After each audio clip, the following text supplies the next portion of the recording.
going to go ahead and record.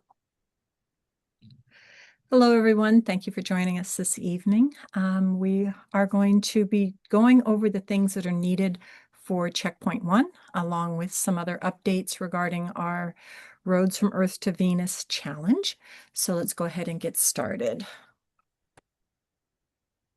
Anita has dropped a sign-in sheet down into the chat. If you can, please go ahead and sign in for us. This helps us provide documentation that we have provided services to you, and it also gives me an opportunity to answer your questions. There's a section down in there that specifically asks for whatever questions you need, and I'll make sure I get them answered.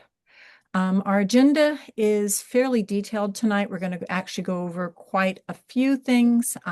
Again, drop your questions either in the sign-in or in the chat, and I will get to them as we go along.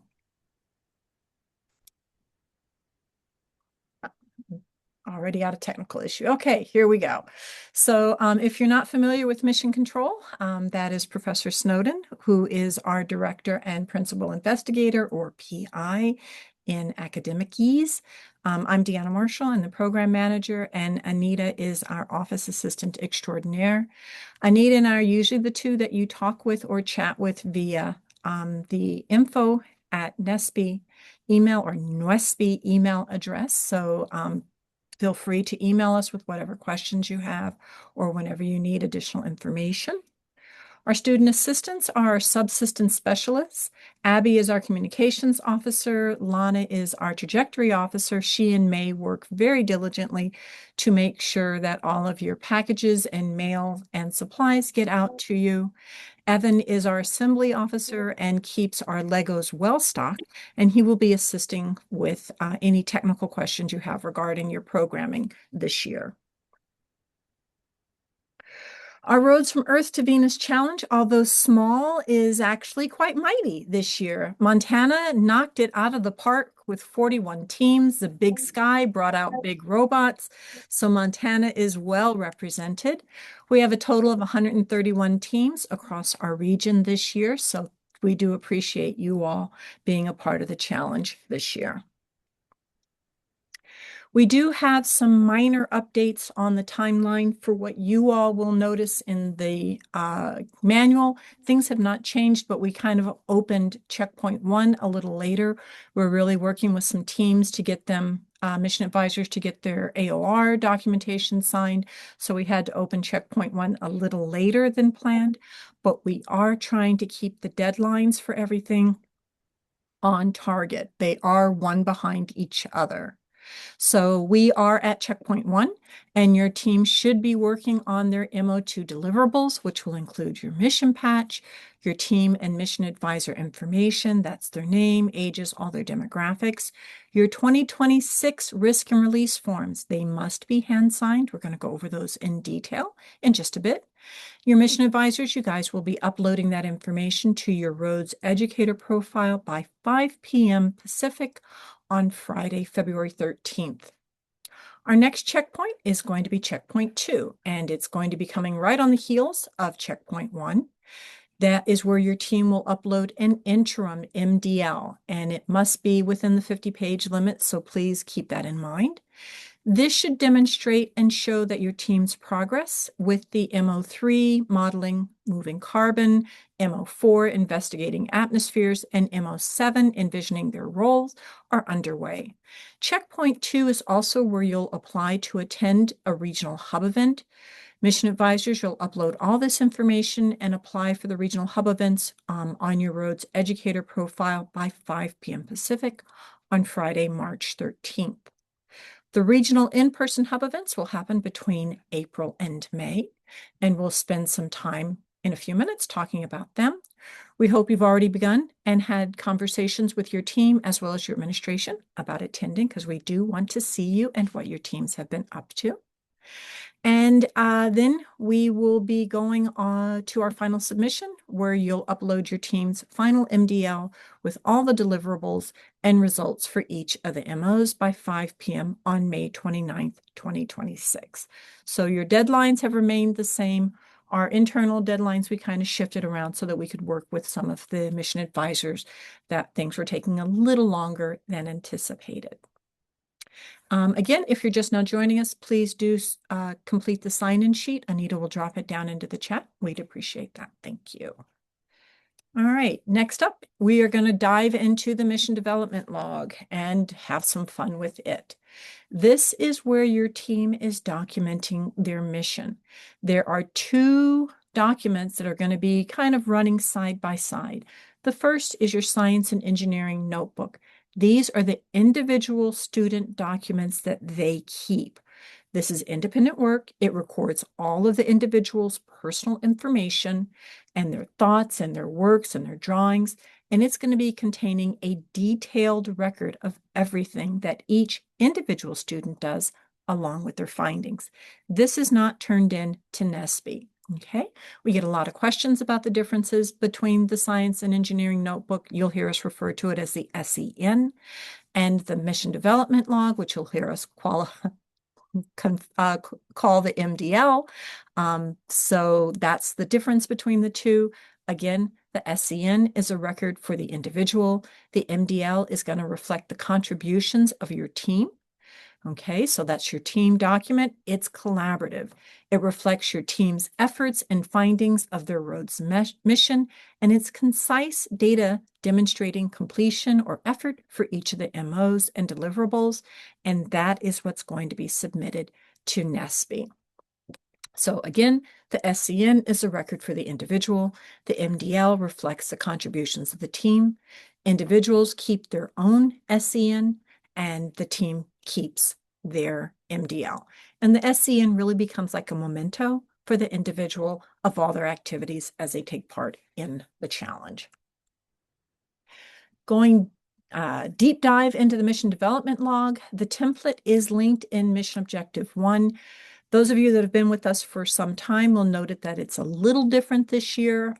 When we first started down this path, we were not planning to host the challenge, but we were able to do it. So the MDL was initially set up for the companion course. So if you feel like it's missing some slides, I'm going to tell you how to tweak it and get around that. Again, this is where your team keeps track of their final work, and this is what's going to be submitted to NSBE.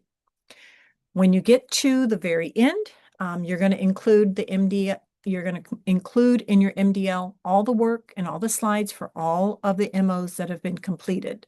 Oops, I just saw there's a typo in there.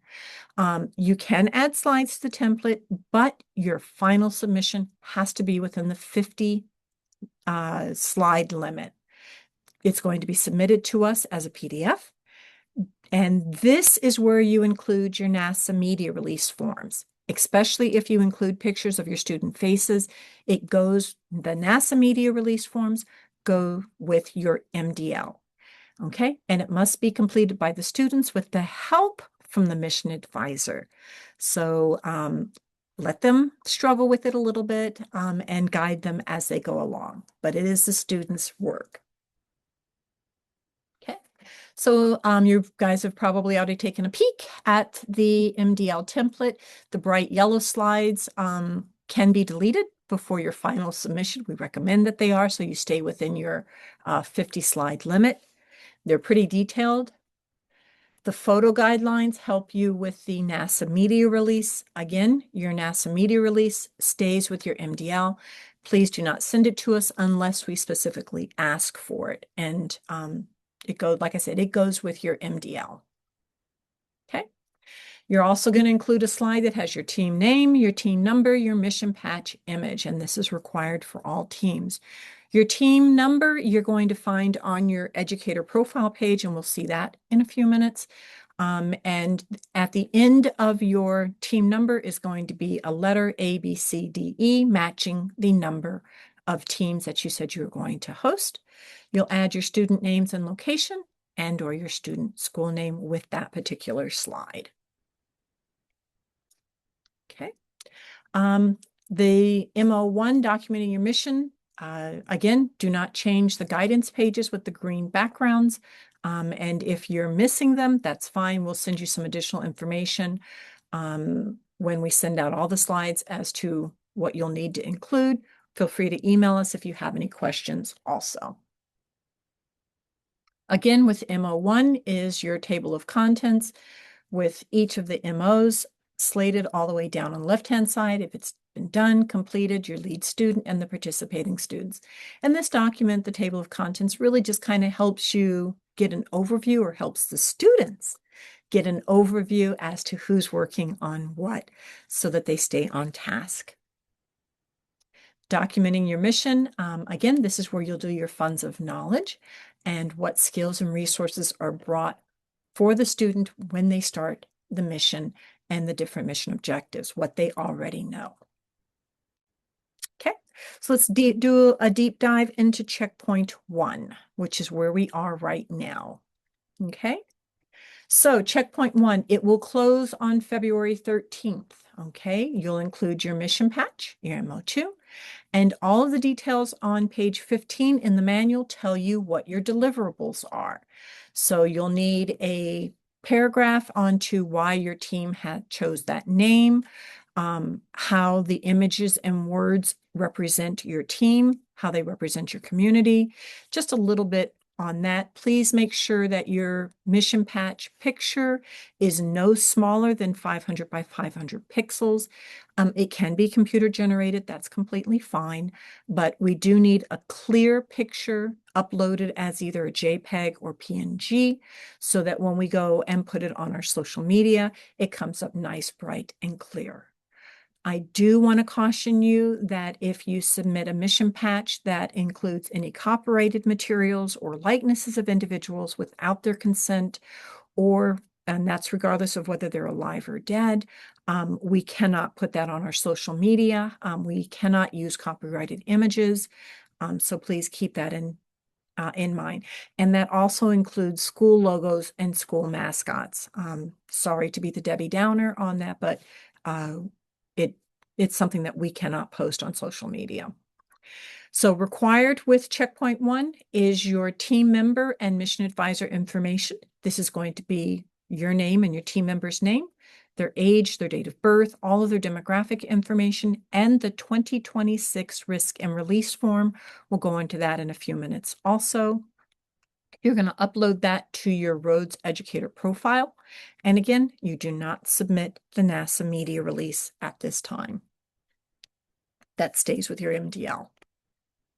Okay, so your risk and release forms are on your Rhodes Educator page, so you can just go ahead and download them from there.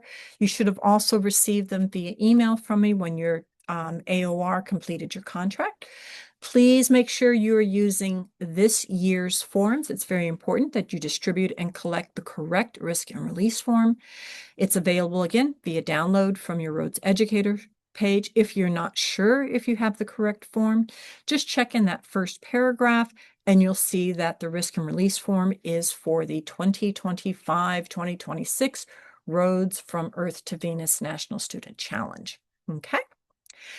Take a moment before you submit it to ensure that the student information is where the student information goes. That is also where the mission advisor will put their information, your name as a participant, your first name and your last name. It's not unusual for students not to have email, so that's completely fine. If you just want to put NA there, that's absolutely fine. Their date of birth, please make sure it's the student's date of birth and not the parent's date of birth. I can't tell you how many 40-year-old ninth graders we had last year, but it was quite a few. The student will sign end date, and then the parent information goes on the bottom. Okay, please remind them that it does need to be hand signed. We cannot accept digital signatures. Okay, incomplete, incorrect, illegible forms cannot be accepted. Scanned is fine. A picture is fine, but please don't take it from 50 yards away. We do need to be able to see the student information as well as the parent information and signatures. Okay. Coming up, our NASA expert talks. We host multiples throughout the year. We've got 2 scheduled for this challenge. They are virtual interactive educational sessions that feature scientists, engineers, and experts discussing topics related to NASA missions, okay? And we are waiting to confirm our 2 for this year. As soon as we have a confirmed date and time, we'll send out an announcement and calendar invites. If you're not able to attend or your team can't attend, no sweat. We will post the recording on our YouTube channel, and we'll send out an email and let you guys know that it's there. Okay. Your expert talk information will also go in the MDL. So you'll have the name of the expert, the students that participated, and what 1 or 2 things did they learn during the recording or during the expert talk. And again, it will be on our YouTube page. Okay. We have a wealth of resources available for you. So unfortunately, we're going to spend quite a bit of time on all the different resources that are available to you all. So let's get cracking on that. Okay. So on your on the Roads from Earth to Venus webpage, in the middle of the page is where you're going to link to all of these different resources. Okay. And they're right at your fingertips. So starting off is explore how the mission objectives and the companion course tie in with the challenge. So if you click that link there, it'll take you to an overview of the companion course, mission objectives, which tie directly in to the challenge. And it's just a wealth of resources that are available. This will be particularly useful when you're looking for additional materials to engage your team members. The lesson plans in the companion course have been aligned to several sets of standards, primarily the NGSS, the Next Generation Science Standards. These standards were adopted in many states, so if you're looking for a way to bring this into your classroom, we got you covered. We selected the NGSS because of their wide, broad acceptability by so many different organizations. We also tie everything back to the 5E model, so that will be helpful for you also. Okay, so go into more details. So the companion course, there are 3 units and 8 lessons, all aligned to the challenge mission objectives. Again, organized around the 5E model. Includes standards aligned materials for grades 3 through 12, the NGSS, the ELA, math, and more. Each lesson includes a local and cultural adaptation and connection, grade level adaptations, and career connections. For the companion course, our guiding lights are the use of NASA resources and connection to NASA's work. The whole goal is to engage students in doing science and engineering, not just learning about it. We want them to get their hands dirty, okay? And also the relevance and connection to them. The more that the students see themselves as a NASA scientist or as an engineer or as a technologist, the better that they will relate that to a long-term career and degree or higher education pursuits. So all of those fit in. And there's a breakdown by grades for both formal and informal learning. Some of the resources that are available in the companion course, we've got a video on MO3, for example, modeling moving carbon. So there's a video lesson that summarizes the lesson. There's tutorials on the printed game as well as on the online version. Kim Weaver is our lead educator. If you attended PD, you were part of her lessons there, and she will be leading you in the videos. Additional resources that are available are the challenge manual, which you probably are going to be memorizing by heart by the time we end. And so let's just go ahead and get rolling in that. There are comprehensive details and summaries and overviews and guidance and deliverables every step of the way of what's needed for each mission objective. There's even an entire section on how to complete the challenge. So again, we try to make it as easy as possible for you and as many resources as available. Also in the challenge is, also in the manual is the challenge schedule and submission due dates. And as you can see, checkpoint 1 kind of slipped a couple days. We had to wait, but we do have it open now. We try not to have more than 1 activity open at a time so that it does not get confusing. And if you ever want to know what special events and virtual meetings are happening, our calendar online is always the best place to peek, and you can get that from our main website under events and announcements. And you'll see we've already got Mission Advisor Support Session 2 on there. We will be sending out a calendar invite for that after we close Checkpoint 1. So be on the lookout for that. Okay. If you're not familiar with the 8 different mission objectives from this year, here is the overview. It's also in your in the manual. So again, everything you need at your fingertips. Going in a deep dive onto the challenge manual. So for example, in Mission Objective 1, there's a direct link to the companion course resources, the links to the NASA resources, as well as other templates. There's opportunities where you can make the mission objective very important and very relevant to the students in their local, cultural, and community connections. And then the specific deliverables as to what goes in your MDL for that point.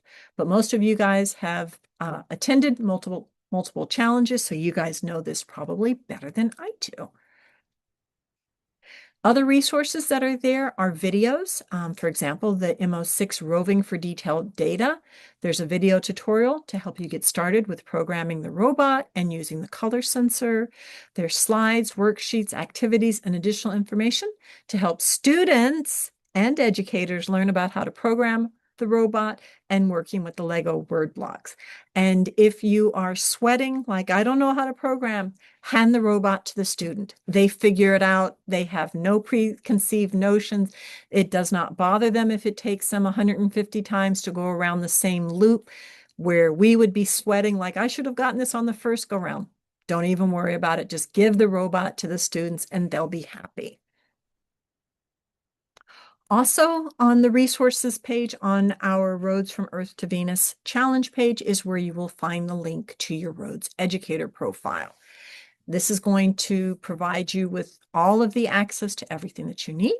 You can see that your contract status should be at contract fully executed. Your supply status is requested.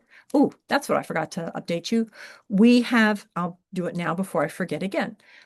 We have shipped out over half the supply requests that have been made. We should be shipping the other half out before the end of next week. We're waiting for a couple supplies to come in, and some of them just came in yesterday. We're waiting for another few things, I think, to come in today or tomorrow. And then we will get the rest of the challenge supplies out the door to you all. So also you'll see here is where you'll monitor your team status and information. And here's the link for the risk and release forms, and then the magic button to submit your team's work.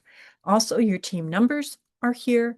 We will populate your team name and the status as we get your documentation, your risk and release forms in, and your team information. So looking ahead, what is coming up next? After Checkpoint 1 closes comes Checkpoint 2. Amazing how that works. We will host the support session number 2 on Thursday, February 19th at 6 p.m. via Zoom. We'll go over whatever is needed for Checkpoint 2 at that time. The submission window will open on the 21st and run until March 13th. This is where you'll upload your interim MDL as a PDF. It will be your work in progress. We know things will not be completed. That's absolutely positively fine. We just need evidence that the students, they will have completed Mission Objective 2 by that point, but they should have started working on 3 additional MOs at that point. So MO3, MO4, or MO7. So the MO3 is modeling moving carbon, MO4 is investigating atmospheres, and MO7 is envisioning your role. So they should have started working on those. And please make sure the MDL that you upload is fewer than 50 slides. Okay. So the in-person hub event is where you're going to apply as part of Checkpoint 2 and let us know that you would like to come. So in-person hub event details are in MO8. There's guidance for teams aiming to do their showcase for their mission at the in-person hub event. Event logistics, for the most part, it's a one-day event. The schedule varies by location and it's generally from 8 a.m. to 5 p.m. So we try to get you in there in the morning and out the door so that you can go and enjoy the rest of your Saturday or Tuesday, I think, are the 2 days that the hub events are happening this year. So why do you want to come to a hub event if you haven't been already? They give your students a chance to showcase their achievements, get some feedback and assistance, and really interact with the other teams. Provide students with a college or community going experience. Some of them have never set foot on a college community or been in part of the college, so it's a chance to kind of tour. And facilitates interaction with STEM professionals. We'll have judges there that are professors and experts in their fields, and mostly they're fun. So come and enjoy the day with us. Our hub event locations will be starting off on April 18th at University of Texas and University of Idaho. Please keep in mind that these are space limited, and also depending upon how many teams sign up for each area, we may have to consolidate some of the hubs down. So keep that in mind. We will keep you guys posted and let you know if we have to move you to a different hub. We will talk about that in a second also. There is a possibility that University of Idaho at Moscow, those teams would be coming to us because there's not a whole lot of teams in that northern area. So it really all depends upon what the overall size is. So that's where we are. So this is in your challenge manual already, and it is all the same information. No information has been changed. So how do you apply to attend an in-person hub event? During Checkpoint 2, there's an entire section in Checkpoint 2 that asks if you wish to come. Space is limited at each hub event. Attendance is exclusively for registered teams who've submitted both checkpoints. So in order to get to Checkpoint 2, you have to get through Checkpoint 1. Email us at info if you need to consolidate your teams down. That's usually what happens at Checkpoint 2. Not a problem. The event coordinator will reach out to you after March 13th for additional information or to provide you with additional information. Okay? Please start the conversation now with your administration and with your teams as to whether or not you wish to attend the hub event. Travel support is available. Please, eligibility is limited to team members and mission advisors only.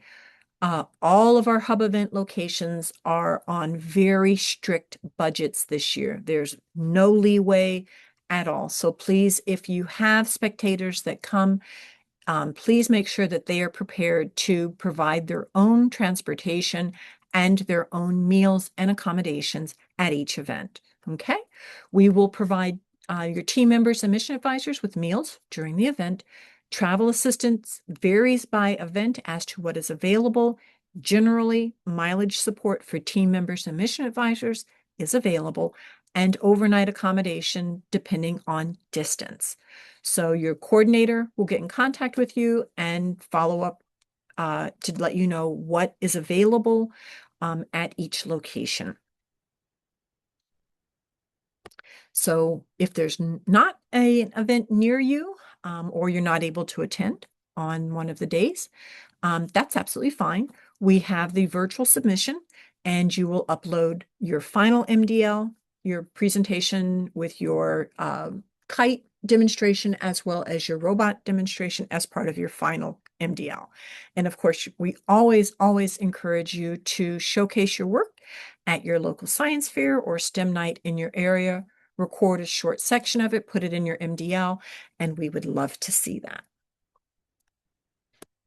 Final MDLs are due by May 29th, 2026. We will open that window about 2 weeks beforehand. It may be earlier because we have heard from a number of you that May is extremely busy for you all.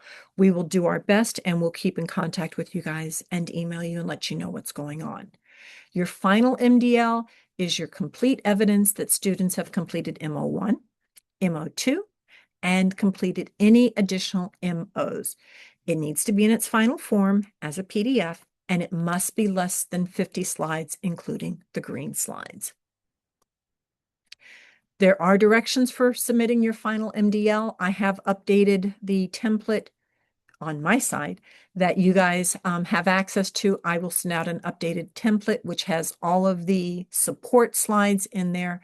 Again, the one that we currently have on the web page is really more geared for the companion course, not so much for the challenge itself. So we'll provide you guys with some additional supports there. Okay, questions. And there was one thing I was supposed to talk about earlier that I forgot, and that was if you do not know the difference between the companion course and the challenge, we have a lovely FAQ that goes into it in detail. Anita, can you drop that link if you can find it down in the chat for anybody that needs it or wants it? And I'm happy to answer any questions at this time for anyone that needs it. No questions? Okay, hang on one second. I need to get to the sign in. Okay. Okay, I've got a question. So if they attend an in-person hub, do they have to submit yes, yes, you do need to submit the final MDL. Let's see. We are still having issues with the programming. Is there someone that can provide a little help? Yes, there is, Karen, no problem there. Check the resources that we have online first, and if you're still having problems, that's absolutely fine. Just email us and we will coordinate getting Evan to help you out and find out what's going on. Okay. Any other questions? Meg? Hey, so I am doing the companion course with my astronomy class, and then I also have some teams that are doing it with my physics and engineering club. And I did the atmospheres project with my astronomy class, and we just didn't get good results. And I, as a scientist myself, have been sort of trying to troubleshoot it on my own. But I was wondering, how have these experiments been tested? Yes, they have. We had someone had messaged us probably about 2, 3 weeks ago now that they could not get a big difference to create an atmosphere. And I actually talked with Kim about it, and Kim said that happens. And try to use different elements. So if you're, I'm trying to remember all the different things she said. I think baking soda is one of the elements that you can use, Yeah. cornstarch, whatever. So try different additives or variables and different locations to try to change the atmosphere, the temperature difference, and see if Mhm. that helps at all. And if you're still struggling with it, message me and I'll bump it over to Kim again and see if we can get some additional information for you all. And just regular thermometers should be good enough? Mhm. Okay. Yeah. All right. Yep. Because I bought some digital ones I was going to try with the teams, and I just, I don't want them to fail, because they get so frustrated. I mean, it's okay if they fail a couple times, but if it's just ultimately a failure, then they're going to get really frustrated. Um, Failure is a learning opportunity. I Mhm. get it. No, I I know, do. I I know, I do. know. We can't all be perfect all the time. Yeah. They have fragile Coming egos. from me, you don't know how big a statement that is coming from me. All right. Well, we'll do It's our best. quite all right. Okay. Karen, you had a question? For checkpoint one, Hmm. am I adding the risk and release to the MDL and submitting it, or is it just the Your actual document? MDL does not get submitted at checkpoint one. At checkpoint one, you will upload the risk and release forms, and for each student, there is a section that asks their demographics, and then the risk and release form goes with that. And then all the Okay. way down on the bottom will be a section for you, and then a place to upload their mission patch. And you'll do that for each team. So somebody had 10 teams, they will Yeah, do not it me. 10 times. I have four, and that's Okay. enough. I think one of our Montana teams or mission advisors, because I think they did their entire class. Montana, you're killing me. Nope. I will send you an email to get Evan to help them because Okay. I'm struggling Okay. a lot. That's we'll get it figured out. By the way, Miss Deanna, off topic, your face is still hanging up in my room from Rhodes to Mission Hub because my kids loved you so much. It's fun. It was fun. Hey, you're a goddess. Oh, oh, now she's going to feed my ego. Anita, I want you to remember that the next time. Thank you. Are there any other questions? Anybody have any other problems? I put some in the tracking sheet. Okay, hang on. How am I submitting the risk? We did that. And my teams are asking what happens after they submit their final MDL on the 29th. Will there be a ranking of shouts? Okay. Two things. It takes us about 2 weeks to, normally when we're dealing with about 400 to 500 teams, it takes us about 2 weeks to get through all of the MDLs. And we will do a presentation. You can check our YouTube and you'll see the presentation that Darcy does. So that's what we'll do this year also. And yes, we understand that the Kennedy trip is not an option. It's heartbreaking for all of us, especially some of the really big kids just look forward to that trip every single year. You would think they would get over it at this point in their lives. They do not. For Checkpoint 1, we do a shout out on our social media. So when you submit your Checkpoint 1, you'll tell us whether you want the shout out to be in the morning, afternoon, or evening. We will send you an email a day or two ahead of time to let you know when to look for it so you guys can see it live, or just scroll our feed and take a peek then. Let's see. Anything else, Anita? Not that I have. Shall I stop recording? Yes, I think we're done. So unless